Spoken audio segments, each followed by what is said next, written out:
This is Eric's fault. Right. Are you good? Yeah. Do we have sound now? I think so. Hi, Quentin. Hold on. Yeah, we're double checking again. Yes. We're good? Okay, cool. So what I was saying is that, well, first of all, it's already one of those days, clearly. We just got back in last night. I think our flight was a little delayed, not too terribly. However, my flight to Virginia was a disaster. I watched an entire movie before we even left the ground here in Orlando. And then by the time we were ready to take off, some storms rolled in. And so then we had to wait. And by waiting all that time, then we needed to refuel. So it's kind of a disaster getting to Virginia, but that's a story for another day, I guess. The main thing is that we're here, we're back. And what I was saying when you said we were muted was that there's really no amount of Plexiderm or spackle or makeup that's going to fix my eyes today. The amount of crying and nervousness and anxiety over these past few days isn't going to be fixed with a little makeup or even a little filter here on the camera. So bear with me both for our probably a little bit shorter show today because I have to get to meet a client for a new homeowner orientation. So I'm going to try to scoot out a few minutes early. Also, you know, Eric and I were both gone over the weekend, so we have some great segments. We have some great information, but I'm going to try not to ramble like I normally do. So, hey, did you hear that? Did you hear him yell from the other room? Anyway, well, good morning, everybody. Anybody that's popping in that I haven't said good morning to, thank you, thank you, thank you. Good morning, Susan. Susan. Yes, and Susan, I'm going to see you next time. I promise. I've already got it on my plan. So, good morning, Jolene. Oh, wait a minute. Hold on. I got to pop this up real fast. Jolene, hello. My parents watch your show every week, but can't leave a comment because they watch it on TV. So could you possibly say hi to John and Crystal Jordan? Hey, John and Crystal. Oh, no. Yes, John and Crystal Jordan. Hey, well, thanks for watching. I know that I get that a lot, that people are watching and they can't put in comments. So that doesn't matter. I'm still saying hi to everybody, whether you're commenting here or not. And there's no big lottery winning, so no real reason to comment today. No financial reward in the end, or potential financial reward, since we've never won. But anyway, so thank you for popping in. That makes me really happy. See, that's the coolest part of all this, is just all of these people all around, the world, honestly. For whatever reason, you're enjoying a little tiny cup of coffee. And by the way, how appropriate is this, is that we were on mute earlier. So here's my mug. Isn't that funny? So there's my mug for today. All right, well, we're going to get right into what's brewing, because I have lots to talk about, but it's the brewing topic. Eric, you going to say something, or you just popping in? Breaking news.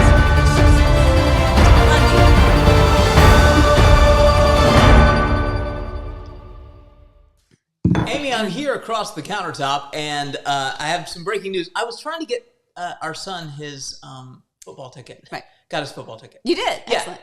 But it was a whole thing. So I was trying. I just want to apologize for the muting. I just had to do that right at 9 because he's asleep. So I'll talk about that more in a minute. But I just wanted to let you know. You apologize. Okay. Yes. Very good. All right, cool. All right, let's get going with what's brewing so we can talk about my crazy weekend.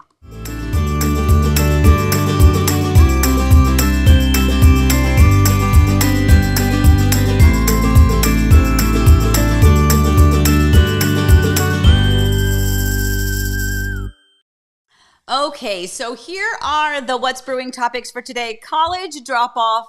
Hence the eyes, like seriously, like hence the eyes. I mean, I don't know what you're seeing, but I know what I saw in the mirror a few minutes ago, trying to glop on the makeup. I think I finished my makeup. I think I did. You ever have one of those days where you're like, did I finish? Anyway, so we have college drop-off, tropical activity in Florida ban. And no, Kathleen, not your hubby. We'll talk about all of that in a minute, but let's get going to college drop-off. So if you joined us last week, we told you that I was leaving on Wednesday, I believe it was. Yeah, Wednesday afternoon is when I flew to Virginia. I had moved all of the Amazon packages, or not moved. I had all of the college accessories and essentials and non-essentials shipped to my oldest son's home in Richmond. And so I flew down a day earlier than Eric and Dawson, who drove on Thursday.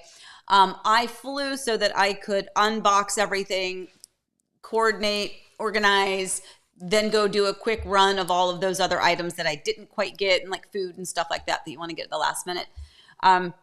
So I finally got there. Eric and Dawson drove. They drove straight on Thursday. That is a long trek. I think it's 12 hours. I think was it like 10 hours, but like 12 hours by the time you stop a couple times to get gas and food and yeah, I mean, it ends up being 12 hours. So, so from Florida to Richmond, to my son's home, and then from my son's home to James Madison University, go Dukes.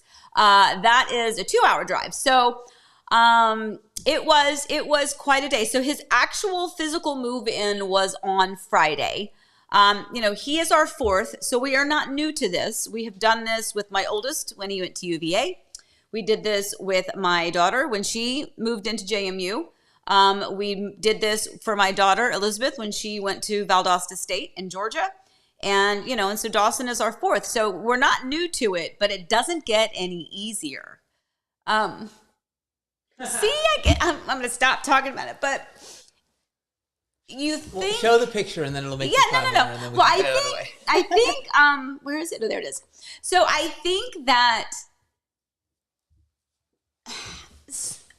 Like for me, I loved being a mom. Well, I still love being a mom. But, when my kids were little and you almost think of college, or at least I did. I was under this false impression that when your kids go away, to college, that it's just like extended sleepover camp. And I think I've mentioned that before, but I say it all the time to like whoever wants to hear it. I always feel like it's extended sleepover camp. And that once their 4 years or whatever are over, they're going to come back home. We're going to pick back up. We're going to do some little arts and crafts here on the table. We're going to have some story time. And the reality is that doesn't happen. So when you think about it in terms of, for all of you, I know we have a very diverse kind of eclectic group of our Heart and Home Orlando family. And I know some of you are a little bit further than we are in our empty nest journey. Like literally this morning is the first day I woke up in the house where it's just Eric and myself and our dogs and cat. So I know some of you have been there, done that. I know some of you are going through it with me. So, misery loves company. And then some of you are just starting out your families and you really can't, you're fighting the drop off school line at the moment, or my baby's just now going to kindergarten, to see kind of how fast it goes. But as in perspective, if you think about it as 18 summers, that's it. You get 18 summers with your babies. Now you have them 365 days a year. Yes, I get it.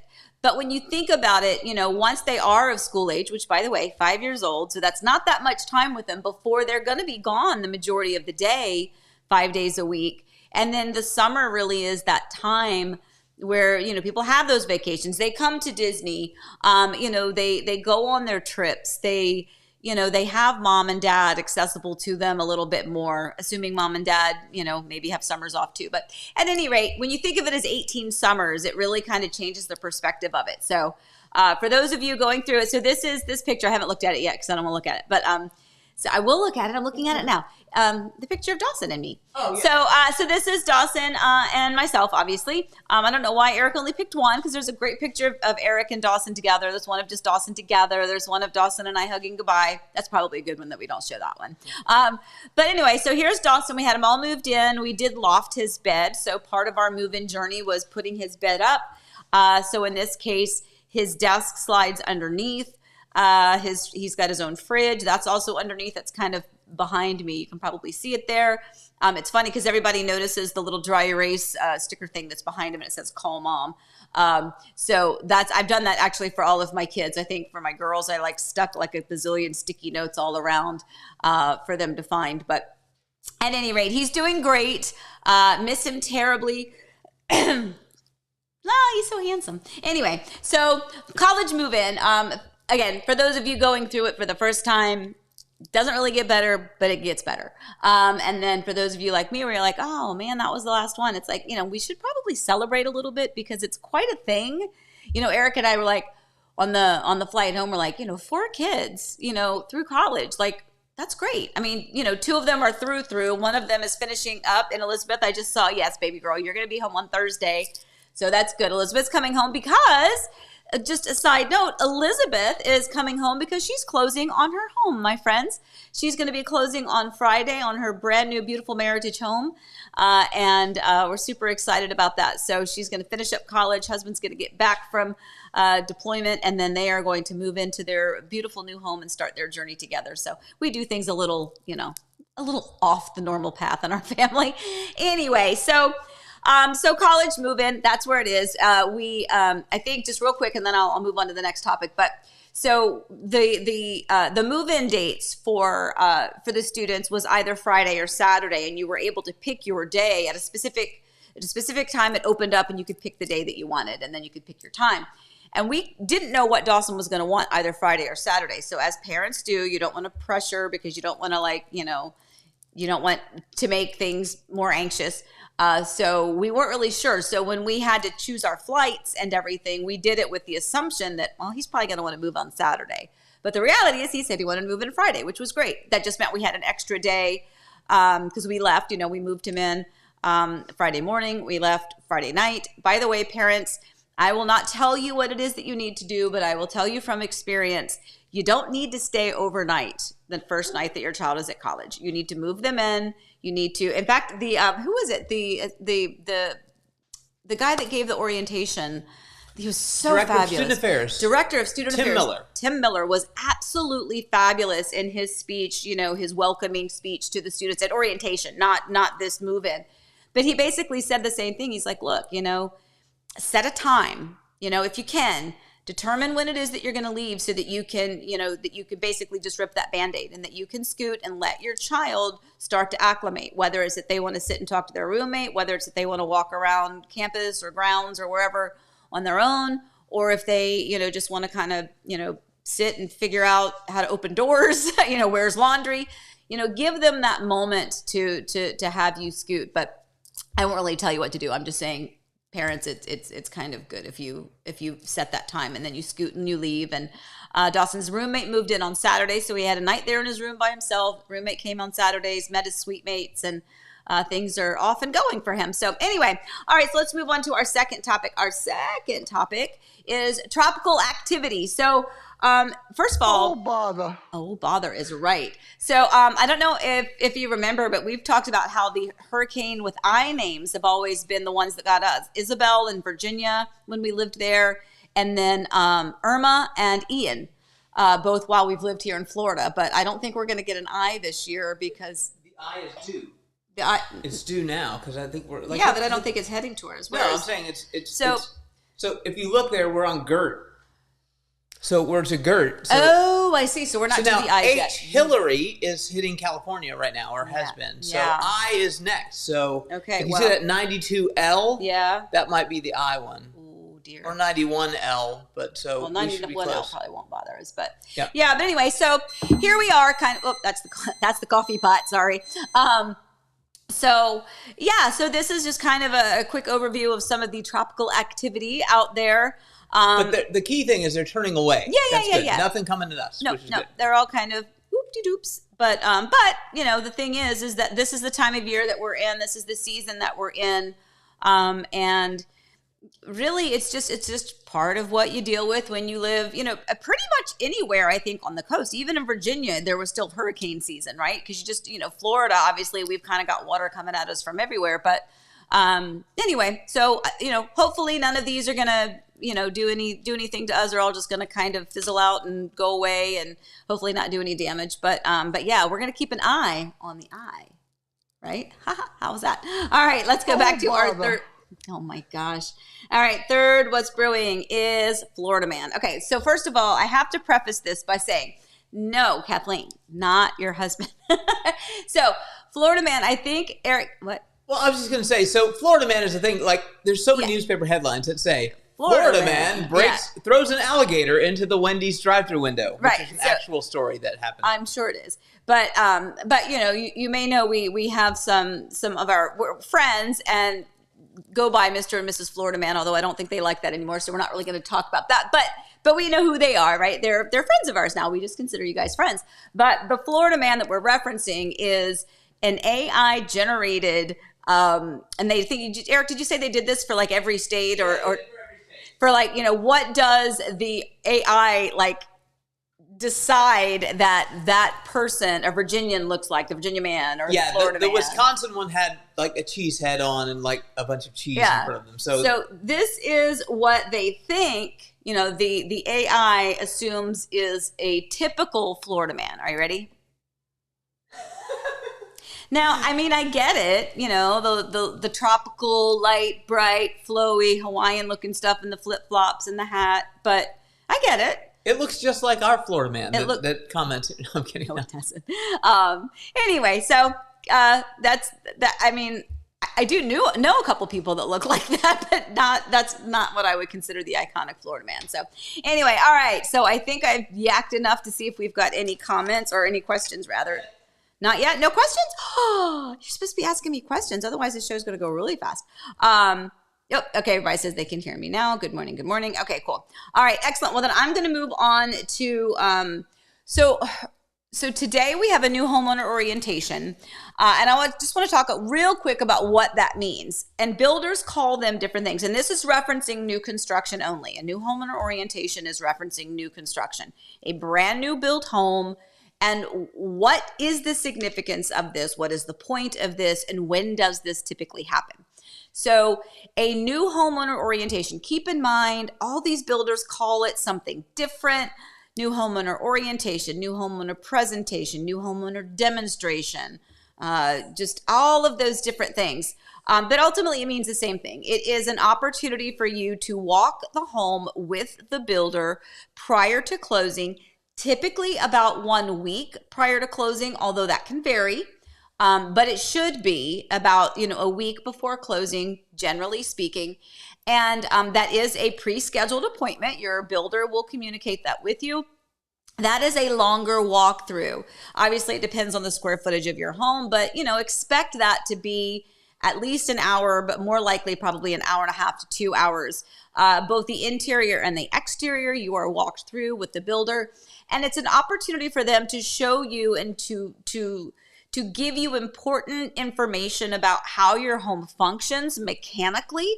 So they will talk to you about these are the irrigation lines, these are the emergency shutoff, water shutoff, this is the electrical panel, this is the exterior emergency shutoff on the breaker panel, this is the irrigation system, the Rainbird sensor, this is your HVAC unit, this is how you change the filter, this is required homeowner maintenance. So there's some mechanical aspects to it. There are some warranty items and information that they provide you during that walkthrough as well. And it is also an opportunity to make note of anything that needs to be touched up. They don't really like to call it the blue tape walk, but that is kind of what it is. Keeping in mind that each builder kind of has a different process and procedure, but in every case, the builders typically do these walkthroughs multiple times by themselves. So I have clients a lot of time that get very, very nervous. Oh, Amy, it's, our new home and orientation and the home just, it's just not ready. Right, because the home isn't supposed to be ready until your closing day. However, that doesn't mean that we can't, that we want to make sure that things get done. But paint touch-ups, drywall touch-ups, those types of things are going to be happening regardless of how the new homeowner orientation goes. So in nearly every case at that new homeowner orientation, which is again, typically a week before closing, if no matter how it looks, whether it's in great shape and you have 3 pieces of tape on the wall, or whether it is totally not ready and you've got 100 pieces of blue tape on the wall, you know what? Both of those are normal. Neither of those scare me. It's about setting that expectation for a client. What we want to make sure is that everything we're seeing up to this point is aesthetic or cosmetic in nature. We don't really want to see any, for instance, I did at my daughter's new homeowner orientation. She has 4 recessed lights in the breakfast area. There's a center lighting fixture and we added 4 recessed. Those 4 recessed are there, but we could not get them to work and it was not the breaker that was off. So those are the types of things we really don't want to see at that point. But if we see them, not a problem. They still have time to fix it. But in every case, after a new homeowner orientation, the builder already has, regardless of 3 or 100 pieces of tape, a long list of items to be done or a very short list. They already have scheduled a painting crew, a drywall crew, a cabinet crew, and a cleaning crew. Those 4 items or 4 trades are already going to be scheduled to come back to your home for those items. And it has to be done in an order. You don't want the painters to come before the drywall people come. The drywall people have to come first so they can fix the drywall and they can retexture and they can do what they need to do. Then the painters will come. And you also have, you don't want the cleaning crew to come before any of that happens. The cleaning crew is typically, they're the last ones, right? They literally are sweeping and mopping themselves out the door. Now, just so you know, it has happened more times than I can count. How many times the cleaning crew is literally mopping themselves out and that broom or that mop handle, not kidding, bangs a hole right there in the wall on the way out. And guess what? Now we have to get the drywall crew back out and we have to get the paint crew back out. So those things happen. They're normal. They're typical. Don't let it freak you out. But that's what I have to attend this afternoon. That's why I'm going to try to scoot out here a little bit early. But that's just a little sidebar. I know I've talked about it before, but I never know who's paying attention and who might benefit from hearing that again. I have some questions now. Okay. All right. Let me see. Oh, wait. Pam, I just saw something. Pam, something about the noggin cam. Pam, I think you like the noggin cam. What am I looking for? I'm looking for Q. Okay. Let's see what we have. You know what happened? Slide it over. I saw it come up. Which way? Slide it to that way. Oh, that way. I lose the cursor because it slides. I know Eric gets so mad about this. It doesn't slide. You slide I don't slide anything. I keep my little cursor right here, right by my little do-oddities. There. Okay. And then Lisa asked a question, but she didn't put a colon. Okay, I'll double check it. All right, so Rob says, is solar power worth the cost? Again, that's a great question, and we've talked about this before from different with different clients. We may have even talked about it here a little bit. I think it's a great question, though, Rob.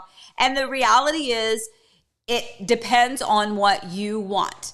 I don't feel personally that if you only plan on being in a home for a few years, that you're going to be able to reap the benefit of that. If you're building your dream home and you plan on starting and raising your family there and you plan to live in that home 20 years, then you know what? Absolutely. I think because then you will start to reap the benefit of that. People need to remember that you're paying a lot of money for the solar panels, and yes, it's going to reduce your power bills, but you still have to pay for those solar panels. So it is good. And there are certainly other benefits to having solar panels. But I just think it's really going to be up to you. I think on a short term, is it going to be? No. And we've also talked before about, is it easy to sell a home with solar panels? And the answer is not always, because not everyone wants the solar panels. Not everyone wants to assume your loan or your lease for those, or your mortgage, not your mortgage, your payments for those.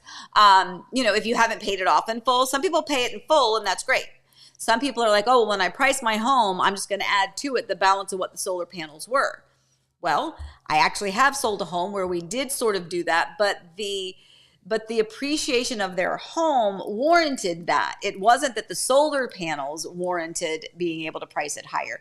It was that the market had changed so much, everything had appreciated so much that we were able to get those solar panels paid off with the net profit of the sale of the home. But it wasn't that they owed $20,000 on it, so we priced it $20,000 more and we got it. That doesn't typically work that way. Not that I have found. But at any rate, so I would say, you have to kind of do your own research there and determine whether or not this is going to be a thing that you want to, a home that you're going to be in long enough to really reap the benefit of that. And then Elizabeth is asking about Molly. So she said, asking Molly, where did Molly go? I don't know where Molly is. Anyway, Molly is doing much better. Thank you, boo-boo. I don't know where she is. She still has her little go-go boot, like shaved little paw somewhere, but she's doing well. I mean, obviously, I just got back last night, but my daughter and son-in-law were here house sitting and pet sitting for us. So they were taking great care of her. So hopefully that's good. Oh, wait, Eric has a picture. I forgot to you forgot. This to the thing, but there's Molly while we were out of town. Molly was preparing to do her own podcast. It's super adorable picture, by the way. Super cute. Okay. Lane, hi Amy. What has been your experience with Meritage in the Hills of Mineola? I've been getting mixed reviews. Again, it's so hard because your experience is going to be your experience. Your neighbor's experience is going to be their experience. I know for a fact I have had clients in the community build in there, and some were very, very present all the time and did not have, despite trying to set the right expectation, did not necessarily have the right expectation. And so their experience was not the greatest. Not so much with Meritage that they did anything wrong. It was more so that they didn't quite understand how the process works. And despite trying to tell them from the experienced perspective, it wasn't going to make it any better because they had an idea of what they should be getting when they build a home. I think the main thing for people to remember with any builder is that these are, not any builder, but with the builders that we typically are referencing here, these are production builders. You are not building a custom home. So you need to understand that going into it to begin with. And really what that means is that your choices are going to be limited. Your structural options that are available are going to be limited to what the builder provides you. The design options or collections or packages or whether or not it's an a la carte experience is not up to you. That is up to the builder and the product that they are selling. And those are really important things that you need to know before going into it. So I have to say, I've got several clients that live there in the community. And it was funny because the time where I had two that were literally like, it was the same day. I did one pre-drywall walkthrough, walked a couple houses down, did the other client's pre-drywall walkthrough. They closed about the same time as well. Two totally different experiences. One client totally understands how the process works. It was not his first rodeo. He was, and there was a couple of issues with his home. Again, normal, common, human mistakes that were rectified very quickly and efficiently by the builder. Not a big deal. Part of new construction. And so they were super happy with the process, whereas the client that lived a couple doors down was not as happy and not happy for things like they were very, very upset that there were water bottles laying all around on the job site and that, things like that. I'm like, well, they are working in blazing temperatures. So, it's also not your home until the end. And the water bottles aren't going to stay there. So, you just have to take it with a grain of salt, I guess is really what I'm trying to say. I have had great experiences with Meritage, or I would not have chosen them to build my daughter's home. Community to community, it's still the same builder, it's the same corporate concept, and no reservations on my end. But, you could always text me, Lane, and, give me some specifics if there's something that you're questioning or concerned about. But I've not had any issues, and in fact, I've got some trophies there with Meritage. I've sold a lot of Meritage homes, and no reservations on my end. I mean, they're not all picture perfect, but they all come through in the end. And this kind of goes to a broader question, and I say this all the time. So again, I know I feel like I'm repeating myself because I am, but this is something I truly believe. This is not something anyone told me. This is not a script. This is literally what I say to my clients. Every builder is going to have negative reviews. And you're going to find more people out there that are going to be very quick to the punch when they're not happy about something to start to make a stink than they are when they are happy or satisfied with an experience. So my measure of a builder is, despite how technically advanced we are, these homes are still built by humans, right? It's a production builder, but it's still human hands still that are swinging those hammers and that are leveling things and attaching the stone and doing all the work that they're doing in the stucco. So humans are not perfect. And sometimes I feel like, okay, well, you know what? I think the painters got a little tired. You can tell that room was a little not as crisp and clean as the one that was right beside it, but we're human. And you know what? So we fixed it. And that really is my measure of a builder. How do they recover when something goes wrong? Because something always does. Something always goes wrong. And it doesn't mean that it's a big tragic thing. It could just be, hey, our home, when we first moved in, we got a bad run, not this home, but our first home. We had a bad run of doorknobs. And I don't know what happened. It wasn't the builder's fault. It was a flaw in the production line or whatever when they were being made. But the builder had to take care of it, and the builder did twice, because for whatever reason, we literally got the bad patch where we kept getting locked in the rooms, it would not open. So my measure of a builder is how they recover when something goes wrong, because something always does. And in answer to your question, I've had great experiences with them when things have gone wrong, little or big. I've also had great customer service where Meritage didn't have to do anything for my client, and they did, huge, really came through for them in big ways. So, but you can always text or call me if you have a question more specific. All right, let's do another question. Is it common to buy insurance through your builder down there? We've been getting letters from them. So yeah, it is. I mean, I will say it's common. It is definitely something that the builders provide. When you work with a new construction company, and you do your loan through their preferred lender or their in-house under the same corporate umbrella. I mean, that's part of it. You're not gonna be able to close on the home unless you have insurance. And so they do try to assist you with that. Sometimes the builder may have, an insurance division of their company, but in most cases, they're just trying to help do some of that footwork for you. You are not obligated to. We've done both. We've gone with a company that the builder found for us, and we've also used a company called Sihle Insurance, Sihle. That's the one that I send to my clients all the time, and you can reach out to them, and they kind of will, because they're brokers, they'll map it out for you and get you some options and some quotes. So you're not obligated to, but it is very common for them to assist, because you're not going to be able to close until you have that. And it's the builder's way of keeping you on track. We got to get this wrapped up. We can't have a delayed closing because, a buyer is not paying attention to the fact that they need insurance. So yeah, I mean, if you like what the quote is, if it looks good, there's nothing wrong with that. I don't have any reservations in that. That's a good question though, Kim. Okay, and then a last question. B Lightyear. In a development with a CDD fee, is it a fixed amount or can it be increased over time? I believe, and I say I believe, I will check on that for you, but I do not believe that a CDD fee can be increased. That is an initial bond that is taken out at the very beginning, so that number should remain the same. Unlike an HOA fee where that number can change based on amenities that may need more maintenance, or maybe they don't like the landscaping crew that's taking care of the common area, so they get another one in, but the bid is a little bit higher, and so then they have to adjust things, or whatever the case is. HOA fees can fluctuate slightly, usually not tremendously, but they can slightly. But I do not believe a CDD can, but I will check into that because I have the right to be wrong there. Anyway, all right, so okay, so Florida Man, you actually have a question. Market stats, we're actually going to get to that here in just a minute. So yeah, I will. I'll do that right now then for you because you asked. Let's do a market update.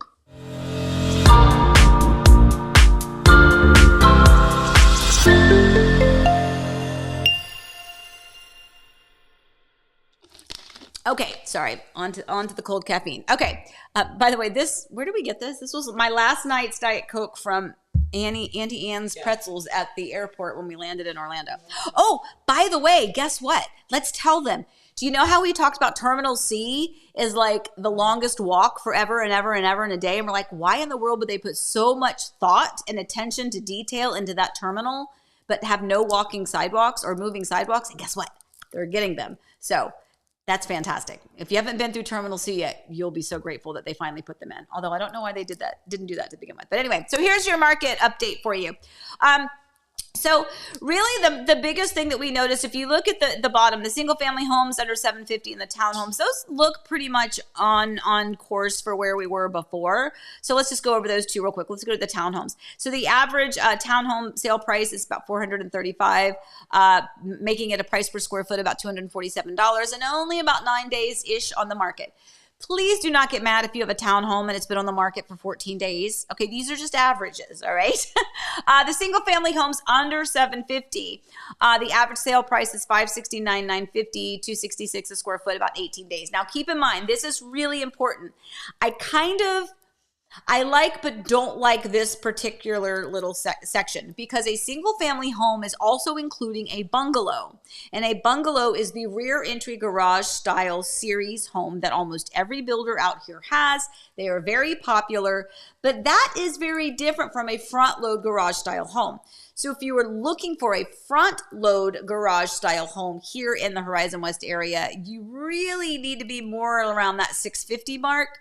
And I don't know how actually, and this is probably a good question for Eric or maybe even for Forrest, as to how or if there's even a way to differentiate that, because I think that average price is low because it's including so many of the bungalows and not so much front load garage. You are correct. I am correct. What did he just say? We don't really have an option to differentiate.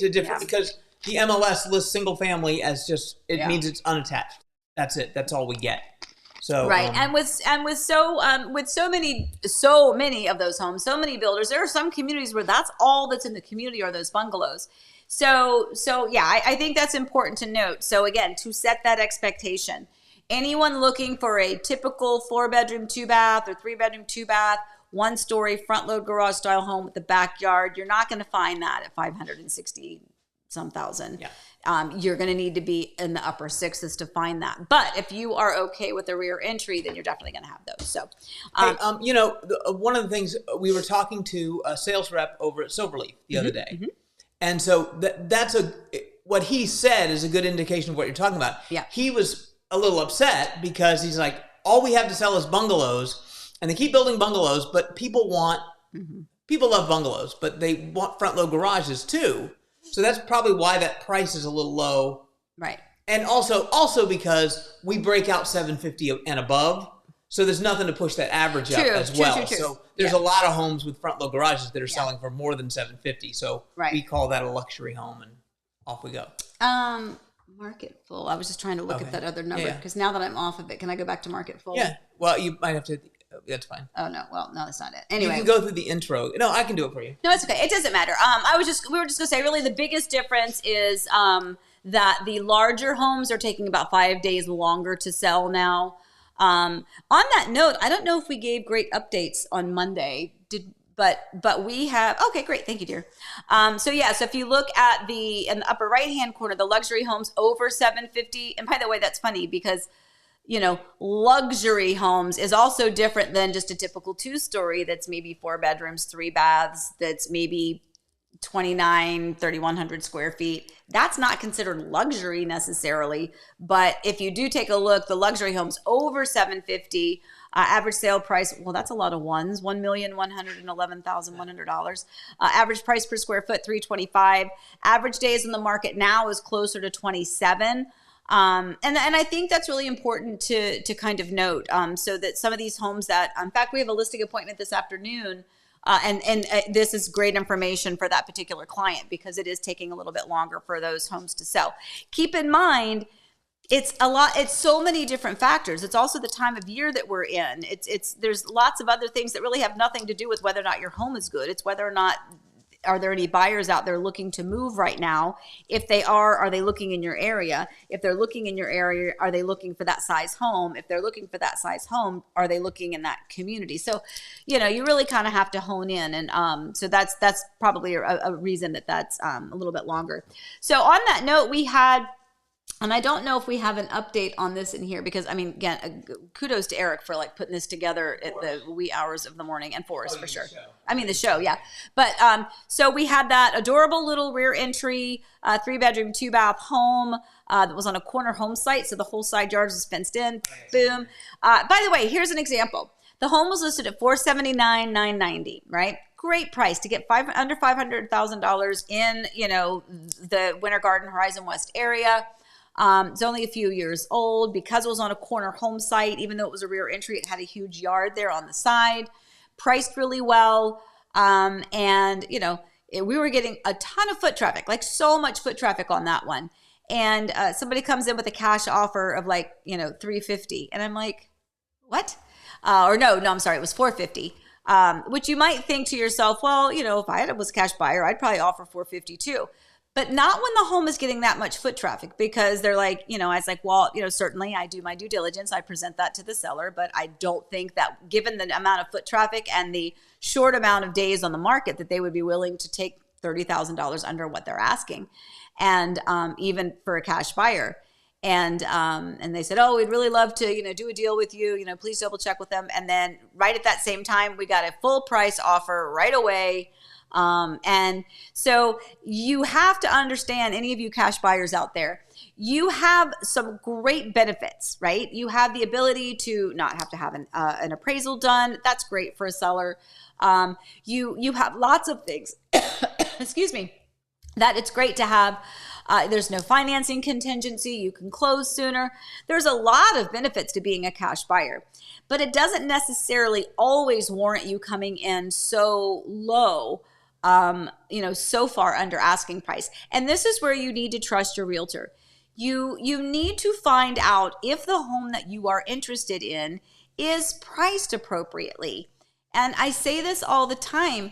That's what you have a realtor for. It's not just to provide access to a home. It's not just to set you up on a property search, but it's to provide you that information, that experience, and that data to tell you whether or not the home that you're interested in is a good deal.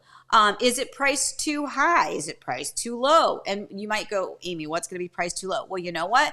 There are homes that are priced too low because they're going to then generate the activity and the feeding frenzy over that home, which is going to draw the price up. I've done that, and it works sometimes.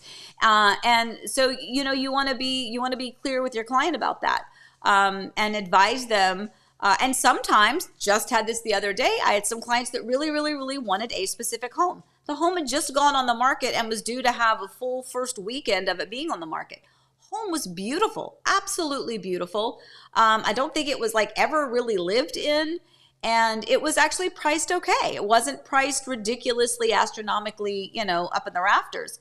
And so we told our clients, well, sure, we can come in a little under asking and ask for some incentives like closing costs and see what happens. I don't know that that's enough to what we call shut it down. Eric and I use that term all the time, shut it down. And when we say shut it down, what that means is, do you want the home? Is the ultimate goal for you to secure the home so that you can move on and start to line up your next set of dominoes? Or is it that you want that home, but only if you get it for a certain price? Because if you only want it under for a certain price, and that's not, point is, if we had come in under asking and we had asked for incentives, the offer would not have been accepted. They would have said, well, it's not good enough for me to shut it down. I'm going to see what happens over the weekend. We're going to have foot traffic. Maybe somebody else will come in with a better offer. And so sometimes the advice that the realtor has to give the client is, you know what, it's priced right. So if you want the home, let's come in at asking price. And let's see if we can get this, locked down for you so that they don't have any competition.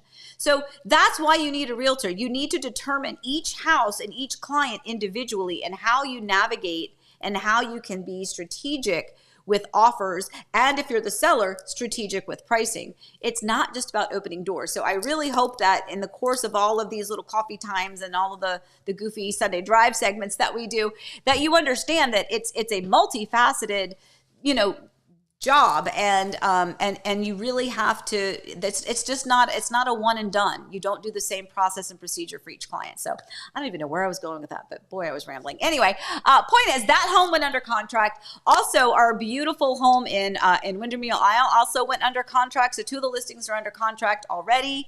And we have 2 more going active here pretty soon. So on that one, do you want to talk about the secret? Do I have a secret? Yeah, it's the same secret, but yeah. Is it the top secret? Oh, secret.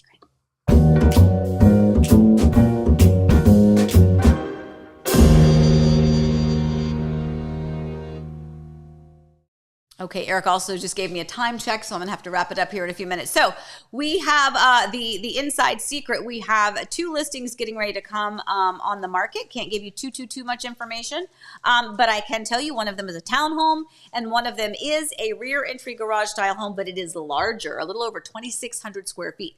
So it is a quite large 2-story rear entry garage style home, as well as a townhome in the Horizon West community of Hawksmoor. Fantastic. It's a Mattamy community. So other than that, can't really tell you much more, but be on the lookout for those. If you're interested in those type of a home or that area, that location, of course, we can always text privately about it. Otherwise, we'll be sure to mention it and broadcast it here pretty soon. I think photos are being done tomorrow, actually. Photos and videos will be done tomorrow and should be going active later this week. So interesting there. Okay. One more thing. Did I get all of our, no, I'm going to do Allie Knows Nothing because this one's important.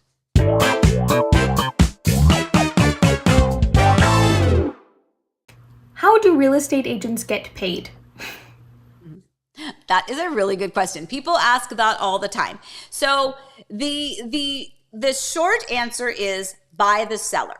So if you are one of my clients and you are, for instance, okay, the client that I'm meeting with here in a few minutes when I rush out of here, he's purchasing a new construction home. He doesn't pay me anything. The builder is paying me. The seller is paying me. If they were purchasing a resale home, the same thing. The seller is the one that pays for realtor commissions, both the listing agent's commission as well as the buyer agent's commission. That comes from the seller. So when you are looking to purchase a home, it doesn't really cost you anything other than maybe, and I have to put this disclaimer out there because the rules have changed. A lot of brokerages have like a broker fee, but we're talking like $200, $300, a very, very small, tiny amount that is a transaction fee that the brokerage requires, not so much that the agent requires, but that the brokerage requires.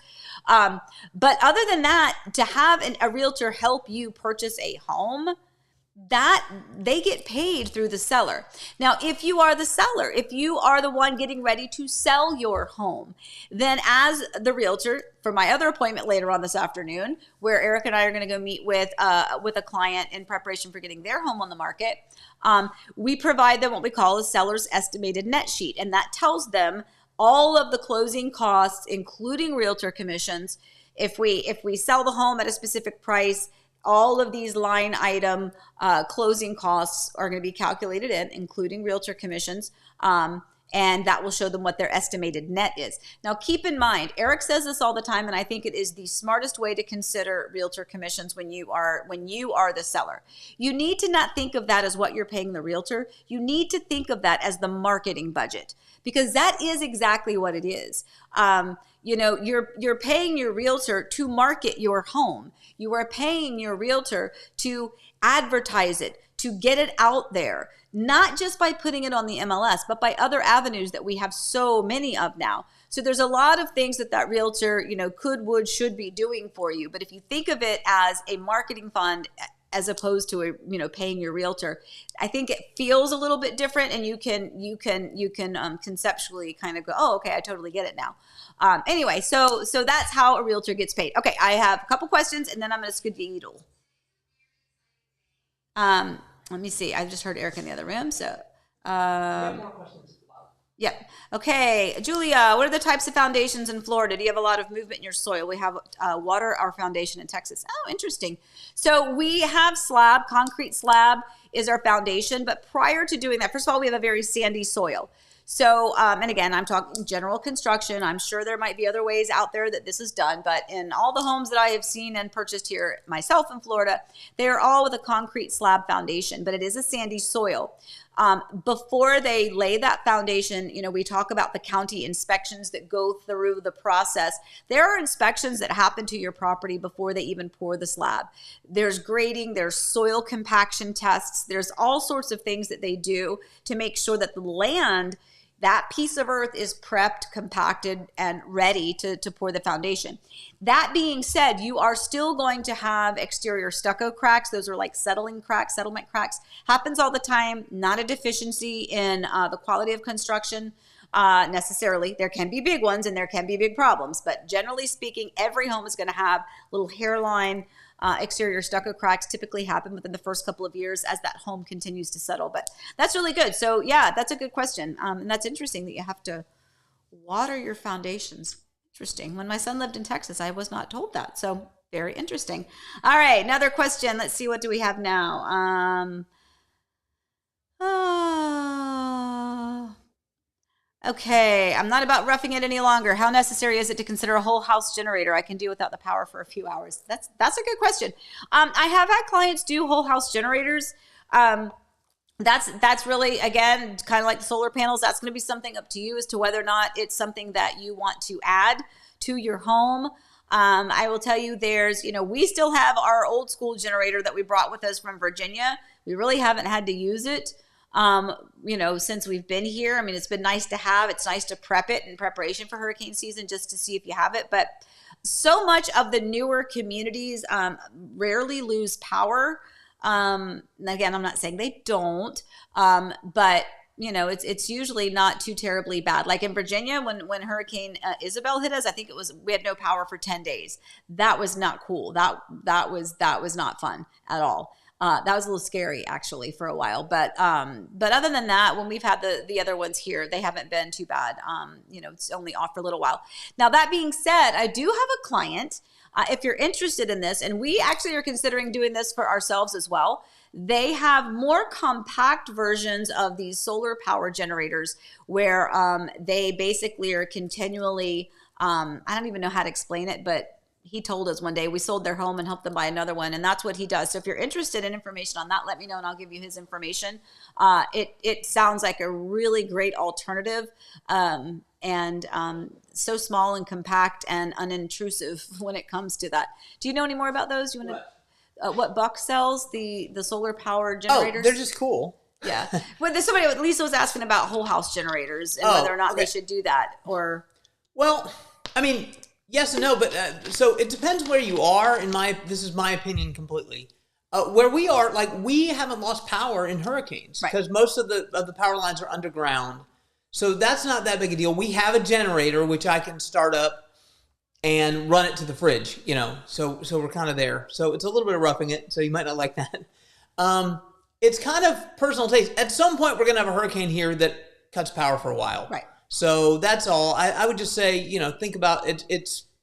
use versus cost for me. Yeah. It's, Yeah. several $1,000s to put in a whole house generator. So Yeah. how often are you going to use that? We don't lose power very often, but other communities do lose it all the time. Right. So. Exactly. And as we've said before, anything that we talk about, in most cases, we really are talking about our little nugget here in Disney's backyard. That doesn't mean that, the same conversation is the conversation is going to be the same if we're talking about one of our clients that lives in Clearwater Beach or something, right? Maybe a little bit different conversation, but for us, yeah, I think Eric's right. Just decide whether or not it's going to be worth it for you. We have a lot of time. Technology is amazing, so we have a lot of time to know if there's going to be any impending hurricanes. I think if you live in Florida, the thing you need to know is that you need to be prepared for one. And if that means, not in hurricane season, if you go ahead and get your generator to have it, even if it's just a gas powered one, if there's other ways that you can do it. If you want to get the whole house generator, I have had clients do it. I just don't know the cost effectiveness of it. But that's a good question. Maybe I'll have to look into that. But if you're interested in the solar panel powered ones, let me know. Not solar panels, but solar powered. Anyway, that's a good one. Okay. Rob wants to know, Eric, how's the overhouse price doing? He's going to look right now. And then, yeah, right. And then Julia, do all realtors see what the foot traffic is or just the selling agent? So again, it depends on the realtor, right? I mean, obviously the listing agent knows how much foot traffic is going to their home, to their listing, because we're the ones that are confirming and seeing those showing requests. So we know whether or not we didn't have any showings that day, or, if we had 10 showings that day. Now, depending on the way the listing agent has the showings set up in the MLS, yes, there are times when other realtors, when they go to pick a time to show, there's like a little calendar, and they can see if other people, like if they wanted to show it at 12 o'clock and they go in and they see that 12 o'clock already has somebody seeing it. So they may be privy to that. But it really depends on the listing agent, because I have some homes that I try to schedule a showing for. I try to go through the right channels. I try to hit showing time. And when I click it, the instructions say, call or text listing agent for showing information. So I can't schedule it online. So in that case, I have no idea how many people have been seeing that home. But I like the calendar version because I just feel like that's a better way to do it. So that, they can find a time, pick a time, and it can all be documented as opposed to just relying on text messages back and forth. So anyway, that's a good question though, Julia. Yeah, I mean, definitely the listing agent, but Miss Arlene, why don't you just get a generic generator? You can finance them now. That's good. That's a good option. You can certainly consider doing that as well. How about just a whole house battery that is kept charged on the grid turns on as the power fails? You know what? Here's the truth. I think that there are a lot of new options now for, power supplies, whether or not it's for the whole home and the whole home can just function as normal, or whether it's like what Eric was saying with our generator that we have. It's a gas generator. Again, we've had it for years and years and years. We've had it since Hurricane Isabel in Virginia. So I'm sure they have better ones that are more compact, but we don't really ever use it. We just try to make sure that it is prepped and ready to use in the event that we need to use it. But in those cases, we just run the extension cords. We plug in the main things. We just keep the refrigerator cold so that the food doesn't go to waste. And if we need to, do whatever, turn on some lights, or, I remember in Virginia, and then I really do have to scoot. In Virginia, I remember that we actually powered a TV, rolled it out to our front lawn, powered a microwave, and we had a big movie party. This is the one where our power was out for 10 days. We did a community movie on our lawn, and we popped popcorn in the microwave. Now, keep in mind, it took forever to pop one little bag of popcorn because it's not like fully powered, right? So it took a long time for those little bags of popcorn. But at any rate, there are certainly great options out there. That's a really good question. Maybe we should look into that and find out what some other kind of power supplies there could be generator-wise. So anyway. I won't do breaking news, but I just got the information for Rob. So okay, yes, that house is at the same price it has been. It went on the market 87 days ago at $1.3 million. They lowered the price by $50,000 at the end of June. So now we're almost to September. Exactly, Maggie. Yeah, Maggie, that's what I say. So No I would think that stay. listing agreement may expire in the next couple days. We'll see. but they haven't moved the price. It's overpriced by $500,000, so it's not going to sell. it's That's just- why we don't even update, because we don't look, because we know. Yeah, Whatever. it's- Reporting from the other side of the counter in the dog pound, I'm Eric Kidwell. Dawson just texted you, by the way. Hey, shoot. All right. So on that note, guys, I am going to go ahead. I really got to scoot. I would love to sit here and talk to you all day, but believe it or not, it's 10 o'clock. So I've talked for an hour, even though I was going to try to go sooner. I need to scoot, get to my clients and start my day. Also, before we go, I do want to thank you. So many of you, this is why I adore you guys. So many text messages over the course of the weekend, not real estate related, just human related, just saying, hey, good luck. I know you're getting your son moved in. Just want to let you know we're thinking of you. And just so many of those text messages. It's just, I mean, I know he's just going off to college, but yeah, just those little messages, it just makes me so grateful that I consider you guys friends and most definitely part of our Heart and Home Orlando family. And on that note, please know how much we appreciate you. As always, please stay safe. I'm gonna try it. Please stay safe, stay well. Remember, we love you. And boy, do we appreciate you guys so much. We will see you very soon. Lots of stuff coming up. Big show next week, I promise. All right. Have a great day, everybody. Have a good week.